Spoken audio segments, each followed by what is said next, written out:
നിങ്ങളെ വീട്ടിലെ ചില വസ്തുക്കൾ നിങ്ങൾക്ക് ക്യാൻസർ ഉണ്ടാക്കാൻ സാധ്യതയുണ്ട്. അതേതൊക്കെ വസ്തുക്കളാണ് അധികമായി ഉപയോഗിക്കരുത്, അധികമായി എന്നല്ല, നിങ്ങൾ വീട്ടിൽ മൊത്തത്തിൽ ഉപയോഗിക്കില്ല. അതിൽ ടോപ്പ് 5 വസ്തുക്കളാണ് ഇന്ന് ഈ വീഡിയോയിൽ പറയാൻ പോകുന്നത്. നമ്പർ 1, പ്ലാസ്റ്റിക് കണ്ടെയ്നർ നമ്മൾ ധാരാളമായി നമ്മുടെ വീട്ടിൽ കാണാൻ പറ്റും.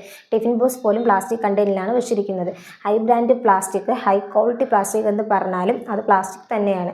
കൂടുതലായി കാണാൻ പറ്റുന്നത് ഫുഡ് പാക്ക് ചെയ്ത് വെച്ചിരിക്കുന്ന ഹോട്ടലിലാണ്, പ്ലാസ്റ്റിക് കവറിലാണ് അവർ പാക്ക് ചെയ്ത് വെച്ചിരിക്കുന്നത്.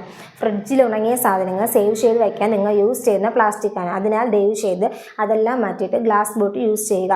അത് കുറച്ച് എക്സ്പെൻസീവ് ആണെങ്കിലും വൺ ടൈം ഇൻവെസ്റ്റ്മെൻ്റ് ആണ്. അതിനാൽ നിങ്ങൾ ഗ്ലാസ് ബോട്ടിൽ യൂസ് ചെയ്യുന്നതാണ് നല്ലത്.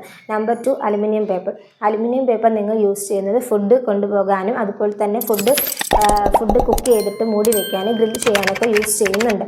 അത് കൂടുതൽ ഉപയോഗിക്കുന്നത് നമുക്ക് ക്യാൻസർ വരാൻ സാധ്യതയുണ്ട്. നമ്പർ 3, ടിഫിൻ ബോക്സ് പാക്ക് ചെയ്ത ഫുഡ് ഐറ്റംസ്. ഇന്ന് കൂടുതലായി മാർക്കറ്റിൽ ഇത് അവൈലബിൾ ആണ്. ചില സ്ഥലങ്ങളിൽ നോക്കിയാൽ ഫിഷ് പോലും ടിഫിൻ ബോക്സിൽ പാക്ക് ചെയ്ത് വെച്ചിരിക്കുന്നത് കാണാൻ പറ്റും. അതിൻ്റെ എക്സ്പയറി ഡേറ്റ് 4 വർഷം 5 വർഷം എന്നൊക്കെ ഉണ്ട്. അതിന് വേണ്ടിയുള്ള കെമിക്കൽസ് അവരെല്ലാം ചേർത്തിട്ടുണ്ട്. അതെല്ലാം ഒഴിവാക്കുന്നത് വളരെ നല്ലതാണ്. കൂടുതലായി അത് ക്യാൻസർ വരാൻ സാധ്യതയുണ്ട്. നമ്പർ 4, പച്ചക്കറി കട്ട് ചെയ്യാൻ നിങ്ങളൊരു ബോർഡ് വെച്ചിരിക്കുമല്ലോ, അത് പ്ലാസ്റ്റിക്കിലുള്ളതാണെങ്കിൽ അത് ഒഴിവാക്കുക. മരത്തിൽ യൂസ് ചെയ്യുന്നതാണെങ്കിൽ അത് ഫംഗസ് വരാൻ ചാൻസ് കൂടുതലാണ്. ഇപ്പോൾ മാർക്കറ്റിൽ നോക്കിയാൽ സ്റ്റീലിലുള്ളത് അവൈലബിൾ ആണ്. അതിനാൽ നിങ്ങൾ സ്റ്റീൽ വാങ്ങിച്ച് യൂസ് ചെയ്യാൻ മാക്സിമം ശ്രമിക്കുക. പ്ലാസ്റ്റിക്കിലുള്ളത് ഒഴിവാക്കാൻ ശ്രമിക്കുക. നമ്പർ 5, നോൺ സ്റ്റിക്ക് പാത്രങ്ങളിൽ അധികമായി നമ്മൾ ഫുഡ് കുക്ക് ചെയ്യുമ്പോൾ അത് പെട്ടെന്ന് ഒട്ടി വരാൻ അധികമായി അതിൽ പേപ്പർ തന്നെ യൂസ് ചെയ്യുന്നത് ഉണ്ട്.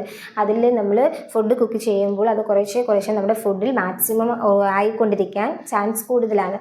അത് നിങ്ങൾക്ക് ക്യാൻസർ വരാൻ സാധ്യതയാണ്. ഇതിലെ ടോപ്പ് 5 വസ്തുക്കൾ നിങ്ങളുടെ വീട്ടിൽ ഉപയോഗിക്കുകയാണെങ്കിൽ നിങ്ങളത് മാക്സിമം ഉപയോഗിക്കാതിരിക്കാൻ ശ്രദ്ധിക്കുക.